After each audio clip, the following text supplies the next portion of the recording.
Primeira carta de Paulo aos Coríntios, capítulo 1, prefácio e saudações. Paulo, convocado para ser apóstolo de Jesus Cristo pela vontade de Deus, e o irmão Sóstenes, a igreja de Deus que está em Corinto, aos santificados em Cristo Jesus e convocados para serem santos, juntamente com todos os que, em toda parte, invocam o nome do nosso Senhor Jesus Cristo, Senhor deles e nosso. Graça e paz a vós outros, da parte de Deus, nosso Pai, e do Senhor Jesus Cristo. Graças a Deus pelos irmãos. Sempre dou graças a Deus por vós, pela graça de Deus que vos foi concedida por Ele em Cristo Jesus. Pois em tudo fostes enriquecidos nele, em toda palavra e em todo conhecimento, porquanto o testemunho de Cristo foi confirmado em vós, de maneira que não lhes falta nenhum dom espiritual, enquanto aguardais a revelação de nosso Senhor Jesus Cristo. Ele os conservará firmes até o fim, de modo que sereis irrepreensíveis no dia de nosso Senhor Jesus Cristo. Deus é fiel, por meio do qual fostes chamados à comunhão de seu Filho Jesus Cristo, nosso Senhor. Exortações à concórdia na igreja. Suplico-vos, queridos irmãos, pelo nome de nosso Senhor Jesus Cristo, que concordeis uns com os outros no que falam, a fim de que não haja entre vós divisões, antes sejais totalmente unidos, sob uma mesma disposição mental e no mesmo parecer. Caros irmãos, fui informado a vosso respeito, pelos da família de Cloé, que existem discórdias entre vós. Refiro-me ao fato de um de vós afirmar: eu sou de Paulo, enquanto o outro declara: eu sou de Apolo, e outro: eu sou de Pedro, e outro ainda: eu sou de Cristo. Ora, acaso Cristo está dividido? Foi Paulo crucificado em vosso favor? Fostes batizados em nome de Paulo? Dou graças a Deus por não ter batizado a nenhum de vós, com exceção de Crispo e de Gaio, a fim de que ninguém venha a alegar que foi batizado em meu nome. É certo que batizei também os da família de Estéfanas. Além destes, não me recordo se batizei algum outro irmão. Porquanto Cristo não me enviou para batizar, mas para proclamar o Evangelho, não por meio de palavra de sabedoria humana, para que a cruz de Cristo não seja esvaziada. A palavra da cruz, poder de Deus. Pois a mensagem da cruz é loucura para os que estão sendo destruídos. Porém, para nós, que estamos sendo salvos, é o poder de Deus. Porquanto está escrito: destruirei a sabedoria dos sábios e rejeitarei a inteligência dos homens cultos. Onde está o sábio? Onde está o homem culto? Onde está o questionador desta era? Acaso não tornou Deus completamente insensata a sabedoria deste mundo? Considerando que, na sabedoria de Deus, o mundo não o conheceu por meio da sabedoria humana, foi do agrado de Deus salvar os que creem por intermédio da loucura da proclamação da sua mensagem. Porque tanto os judeus pedem sinais como os gregos procuram sabedoria, nós, entretanto, proclamamos a Cristo crucificado, que é motivo de escândalo para os judeus e loucura para os gentios. Todavia, para os que foram convocados, tanto judeus como gregos, Cristo é o poder de Deus e sabedoria de Deus, o chamado e vocação dos santos. Porquanto a insensatez de Deus é mais sábia que a sabedoria dos seres humanos, e a fraqueza de Deus é mais forte que todo o poder dos homens. Irmãos, contemplai a vossa vocação, pois não foram convocados muitos sábios de acordo com critérios humanos, nem muitos poderosos, nem tampouco nobres. Pelo contrário, Deus escolheu justamente o que para o mundo é insensatez para envergonhar os sábios, e escolheu precisamente o que o mundo julga fraco para ridicularizar o que é forte. Ele escolheu o que do ponto de vista do mundo é insignificante, desprezado e o que nada é, para reduzir a nada o que é, com o objetivo de que nenhuma pessoa se vanglorie perante ele. Somos de Deus em Cristo. Portanto, vós sois dele, em Cristo Jesus, o qual se tornou para nós sabedoria da parte de Deus, justiça, santificação e redenção, a fim de que, como está escrito, aquele que se gloria, Glorie-se no Senhor.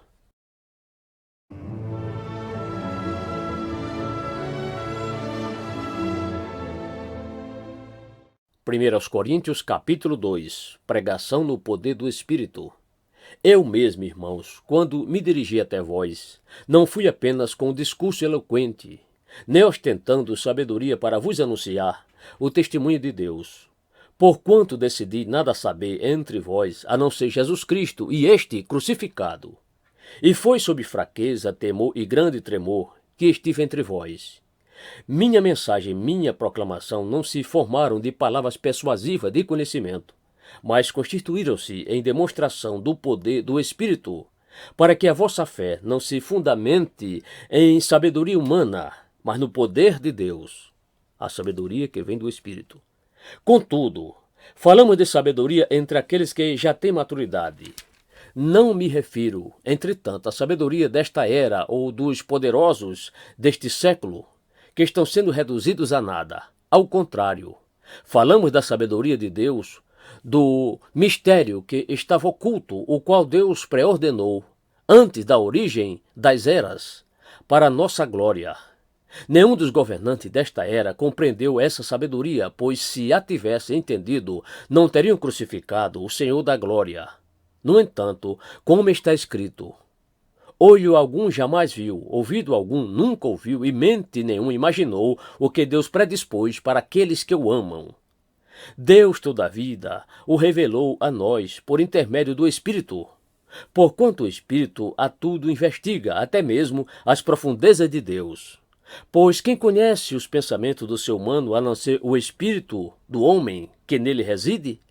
Assim, igualmente, ninguém conhece os pensamentos de Deus, a não ser o Espírito de Deus.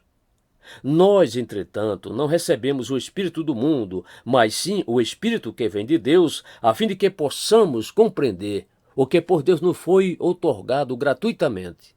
Sobre isso também pregamos, não com palavras ensinadas pelo saber humano, mas sim com palavras ministradas pelo Espírito, interpretando verdades espirituais para os que são espirituais.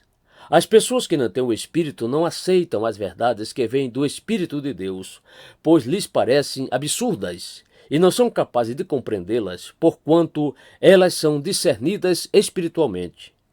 Contudo, aquele que é espiritual pode discernir todas as coisas, e ele mesmo por ninguém é compreendido, porquanto quem jamais conheceu a mente do Senhor, para que possa instruí-lo? Todavia, nós temos a mente de Cristo.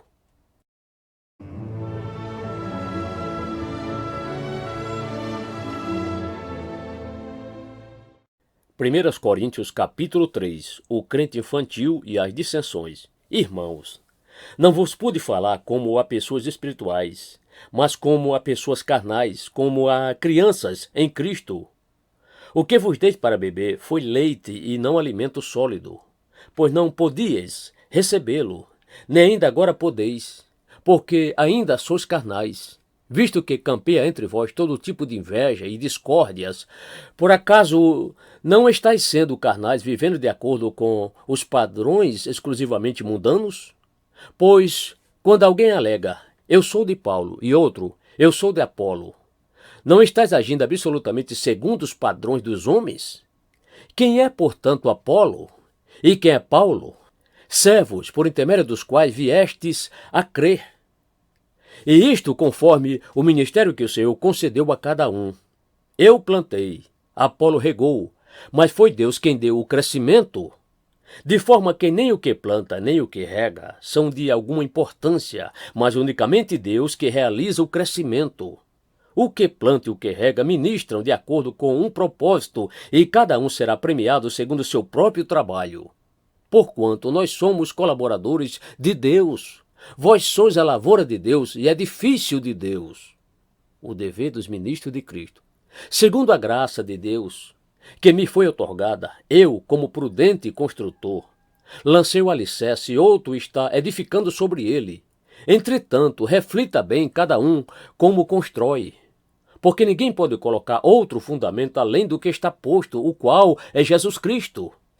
Se alguma pessoa edifica sobre esse alicerce utilizando ouro, prata, pedras preciosas, madeira, feno ou palha, sua obra será manifesta, porquanto o dia atrará a luz, pois será revelada pelo fogo que provará a qualidade da obra de cada um. Se a obra que alguém construiu permanecer, este receberá a sua recompensa. Se a obra de alguém se queimar, este sofrerá prejuízo, ainda assim será salvo, como alguém que escapa por entre as chamas do fogo. Não sabeis que sois santuário de Deus e que o seu Espírito habita em vós? Se alguma pessoa destruir o santuário de Deus, este o destruirá, pois o santuário de Deus, que sois vós, é sagrado. A sabedoria humana é loucura. Ninguém se iluda. Se qualquer pessoa entre vós se considera sábia de acordo com os padrões deste nosso tempo, então é melhor tornar-se insensata para alcançar sabedoria. Porquanto a sabedoria deste mundo é loucura aos olhos de Deus. Pois está escrito, ele apanha os sábios nas próprias artimanhas deles. E mais, o Senhor conhece os pensamentos dos sábios, que são elucubrações vãs. Portanto, nenhuma pessoa deve se orgulhar dos homens, porque tudo vos pertence. Seja Paulo, seja Apolo, seja Pedro, seja o mundo todo.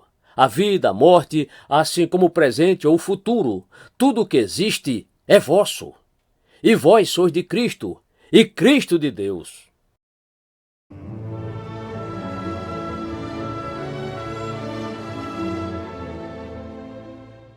1 Coríntios capítulo 4. Ministro de Deus. Portanto, todas as pessoas devem nos considerar servos de Cristo, encarregados dos mistérios de Deus. Além disso, o que se requer de todos aqueles que têm essa responsabilidade é que vivam fielmente. Quanto a mim, pouco me importa ser julgado por vós ou por qualquer tribunal humano. Em verdade, nem eu tampouco julgo a mim mesmo. Porquanto, ainda que esteja consciente de que nada há contra mim, nem por isso me justifico, pois quem julga é o Senhor. Assim nada julgueis antes da hora devida. Aguardai até que venha o Senhor, o qual não somente trará à luz o que está em oculto nas trevas, mas igualmente manifestará as intenções dos corações. Então, nesse momento, cada pessoa receberá de Deus a sua recompensa. Advertência contra a arrogância.